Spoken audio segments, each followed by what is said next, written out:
Okay, let's unpack this. The recent pandemic really put us in a bind, didn't it? It certainly did. Trying to protect everyone's health while, still respecting individual freedoms and trying to avoid widespread panic Yeah. felt like walking a tightrope. Absolutely. A really difficult balance. So today we're diving into some ideas, drawing from different fields on how we might navigate that challenge better in the future. Exactly. We've been looking at excerpts from a piece called Navigating Fear, Transparency, and Pandemic Response. Okay. And it really digs into the systemic issues that COVID-19, exposed. And importantly, it proposes some concrete ways forward. Right. So think of this as maybe your quick guide to the most crucial insights. Our mission here is to pull out the key recommendations from this material so we can understand how societies might respond more effectively next time, keeping our fundamental values intact without getting totally overwhelmed. Sounds good. So where should we start? Maybe with fear. That's a huge element. Yeah, definitely. The source material really emphasizes how fear becomes this powerful force shaping our behavior during outbreaks. It's almost like a parallel contagion in a way. That's a great way to put it. The piece even talks about quantifying fear transmission, maybe using mathematical models alongside tracking the actual virus. Which is a fascinating idea, thinking about how fear itself spreads through a population. And how directly that fear then influences what we do. Exactly. The source highlights how it affects things like how strictly people isolate or follow public health advice. Right. And it's not always straightforward. The data apparently suggests that, as the initial fear maybe wears off, we could actually see secondary waves of infection.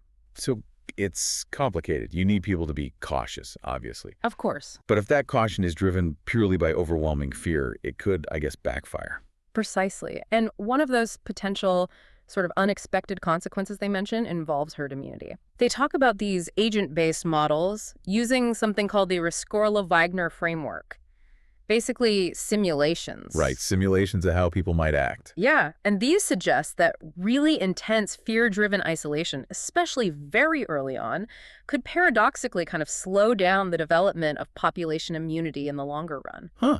So locking down too hard out of fear might actually delay things. That seems counterintuitive. It does, but it shows how complex these behavioral factors are. It's not just about the virus. It's about our reaction to the perceived risk. So just telling people don't be afraid clearly isn't the answer. What does the source suggest instead? Well, a key recommendation is focusing on building resilience. Resilience. Okay, what does that look like? It means things like investing properly in mental health resources, strengthening community support networks. So tackling the anxiety, not just the fear symptom. Exactly. Addressing the root causes, helping people cope. That's point 3 in the text. That makes a lot more sense than just trying to suppress the fear. And linked to that, it also stresses using real-time data to really carefully adjust how we communicate. How so?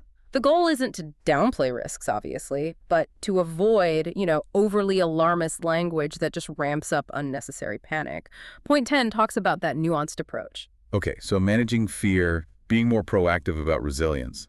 That leads us naturally into communication, right? Absolutely critical. And the source seems pretty direct that a lack of openness, censorship even during the pandemic caused real problems. It really did. The argument is that attempts to control the narrative often just backfired. How? By eroding public trust and, ironically, creating a vacuum where misinformation could actually spread more easily. And they use that example from China, don't they? Trying to suppress the early warnings. Yeah, point 8 mentions that. People resorting to using emojis, code words, that heavenly script idea. Just to share basic information about what was happening. It's a powerful illustration of how people will find ways to communicate, especially when they feel official channels aren't trustworthy. So that drive for information is fundamental. It seems to be.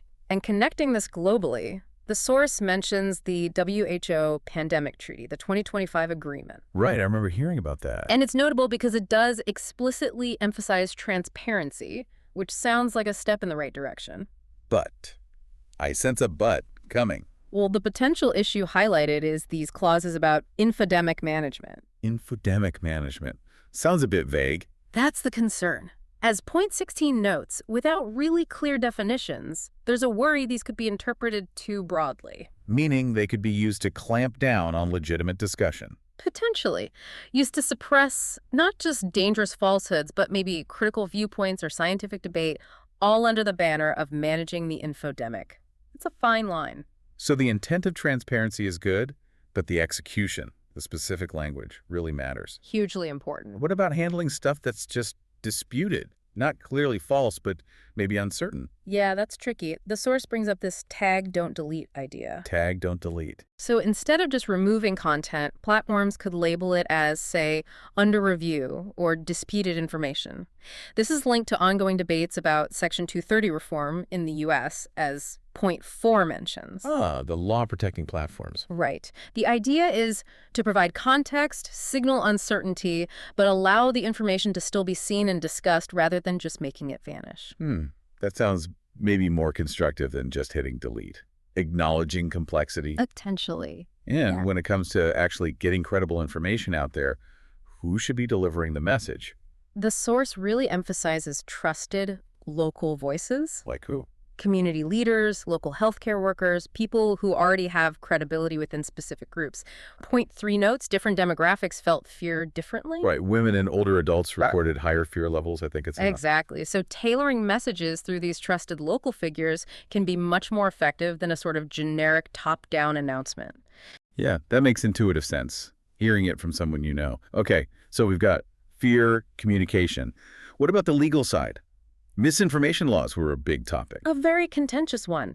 And the source points out that sometimes laws designed to fight misinformation were, well, weaponized. Weaponized how? Used to silence dissent or maybe shut down legitimate debate from people who had different scientific interpretations or policy ideas. Yeah, I remember feeling like the goalposts for what counted as misinformation seemed to shift. And that's the danger. The source argues for a really narrow definition. Focusing on what? Focusing on stuff that's demonstrably false and causes direct, tangible harm, like, say, promoting fake cures. That's point 16 again. The idea is to target real public health threats without stifling necessary discussion. So precision is key in the law. What about the platforms themselves? The algorithms deciding what we see? That's another layer. The source floats the idea of auditing these tech algorithms. Auditing them, like looking under the hood. Kind of. Having some independent oversight to understand how they moderate content, what gets amplified, what gets suppressed. Point 4 links this to broader calls for public audits of AI. To check for bias or unintended consequences. Exactly. To bring some transparency to those black boxes that have so much influence. That feels important. And one more piece on the communication puzzle, journalism. Yes, independent journalism, especially local news, which, as point 10 mentions, really struggled financially during the pandemic. Facing collapse, even. And these outlets are often crucial for providing context, holding power accountable, and countering propaganda or just overly simplified narratives. A strong, independent press is vital. Okay, so fear, communication, legal frameworks. Let's zoom out now to the global picture, because the pandemic response definitely felt unequal across the world. Hugely unequal. And the source really emphasizes how those disparities in access to vaccines, treatments, even just sharing data fueled fear and damaged trust globally. Created an us versus them feeling. It certainly contributed to that perception that some countries or some people mattered more than others. Is that where the WHO's pathogen access and benefit sharing system fits in? The PABS thing? That's the idea. Point 16 introduces PABS as a potential framework to make the sharing of pathogens and the benefits derived from them, like vaccines, more equitable in the future. So if a country shares a virus sample, they should also benefit from the cures developed. That's the core principle. And alongside that, the source talks about decentralizing production, setting up regional manufacturing hubs for vaccines, for instance. To avoid bottlenecks and reliance on just a few places. Precisely. To reduce the kind of hoarding and dependency we saw. Because that hoarding doesn't just hurt the countries missing out, it undermines the whole global fight, right? Absolutely. Viruses don't respect borders. And the source also highlights, in point 37, the disproportionate impact on low-income and marginalized communities within countries, too. Meaning we need targeted help. Yes, recognizing those underlying vulnerabilities and addressing them directly. It's not just about the virus, it's about the social context it lands in. A really crucial reminder about equity. Okay, but amidst all the challenges, there are also these sparks of bottom-up action, weren't there? People finding their own solutions. Definitely. The source really values the power of grassroots movements. Communities often stepped up when official systems were slow or inadequate. Like those examples from China again, the peer-to-peer networks using translanguaging. Yes, point 8 again. using mixes of languages, code words, creative ways to share vital, uncensored information during lockdowns. It's quite remarkable. Resourceful is an understatement, finding ways around the controls. It really shows that drive for connection and truth. And the source also mentions citizen science. How does that fit in? The idea that data collected by ordinary people, crowdsourced data, can actually supplement official reporting and, as point 7 suggests, potentially even improve the accuracy of pandemic models. So recognizing that good ideas and useful data can come from anywhere, not just the top. Exactly. Empowering those efforts builds resilience and trust from the ground up. Okay, wow. We've covered a lot of ground drawing from this source material. Let's try to maybe pull the main threads together. What are the big interconnected takeaways here? I think it boils down to a few key things. First, really understanding and proactively addressing fear, not ignoring it. Second, prioritizing genuine transparency and honest communication. Okay. Third, actively protecting free expression and open debate, even when it's uncomfortable. Fourth, striving for real global equity in how we respond. And fifth, recognizing and valuing that grassroots energy and innovation. They all seem linked, don't they? You can't really have one without the others. Not effectively, no. So the overall message seems to be about finding that balance. The source mentions vigilance, yes, but built on trust, not just control. Right. Rejecting both extremes, fear-mongering on one side and censorship on the other. Points 10 and 16, especially thinking about the WHO treaty discussion, point towards that middle path. A path based on open dialogue, critical thinking, collaboration. Within communities and across the globe, that seems to be the recipe for resilience suggested here. This has been really, really insightful. It certainly makes you think hard about that constant tension between, individual liberties and our collective responsibility in a crisis. The fundamental challenge. And it feels like these lessons about information, about trust, about fear, they go way beyond just pandemics, don't they? They apply to so many other complex issues we're grappling with as a society.